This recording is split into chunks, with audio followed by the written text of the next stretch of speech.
I'm Celia Moriarty, and I want to share with you the most valuable thing I've learned about painting with colour, and it's about colour intensity. I will demonstrate it with 3 primary colours. But first, I want to tell you the story. I was painting some red shoes. It was part of a painting for the Millions Missing campaign, which is all about people who are stuck at home because they have myalgic encephalomyelitis, ME or chronic fatigue. They can't go out the door.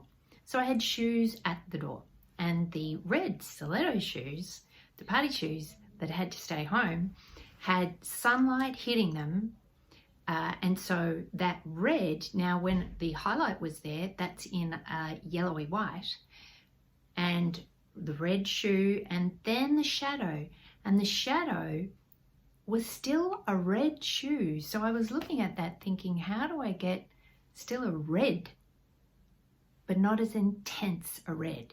So the value has changed, the value's the light, but the chroma, the red, is still red, but the intensity needs to change. So how do I change the intensity? Now, I'll show you. I'm beginning simply with 3 primary colours, red, yellow and blue. And I'm going to make a colour wheel to begin this exercise. Now, if you told me when I was at school I was going to do anything with colour wheels and enjoy it, I would have laughed in your face. And now, well, my attitude has changed.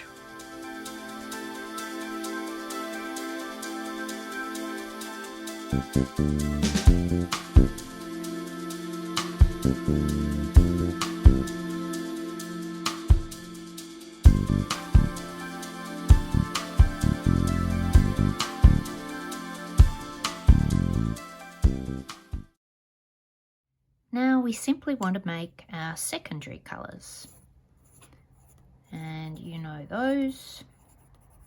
We'll have green, orange and purple.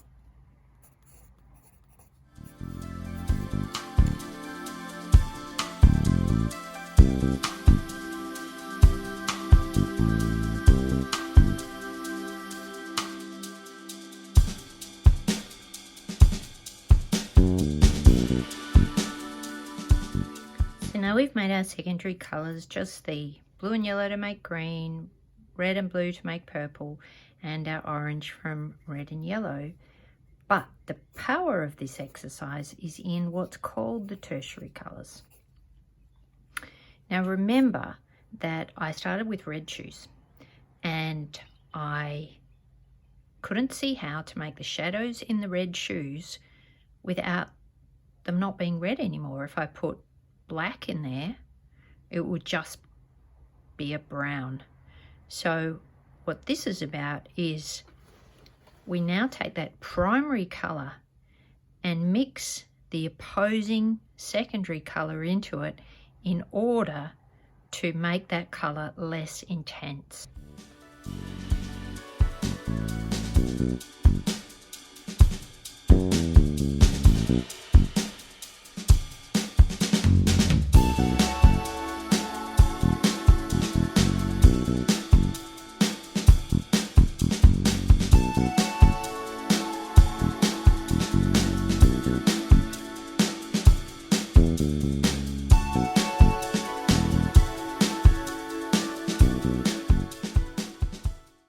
So now we have our tertiary red, yellow and blue.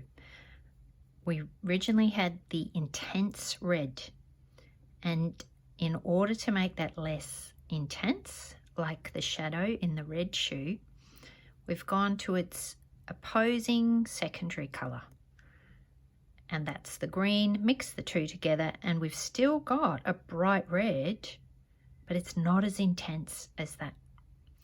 And done the same with the blue. I've put the orange into it to make it a less intense blue. Now, even if you were painting a sky, say, and you wanted the sky to, as you go up above the horizon, that blue to become less intense. You don't just change things with white, you change the actual chroma of the colour, the intensity of the colour, and you do that by adding orange. Even though that seems counterintuitive, orange would do the trick. And the same thing when you're looking at purple with yellow. So you're wanting to, in our first painting, we're painting the Phillip Island hibiscus, we're painting a yellow one, and in the folds there's this strange, hard to get colour. And I'll give you a method for how to pick that colour, but really how we make it is we look for a purple. So we make a purple with our two opposing colours, the red and blue, and then find that tertiary colour there. Now this really helped me with my painting and colour mixing and getting clean, clear values without just making browns by sticking black into things. So it's a really important lesson. So make your own colour intensity chart and have this ready to reference and get it into your head when you're looking for those changes in intensity of colour. This is how to do it.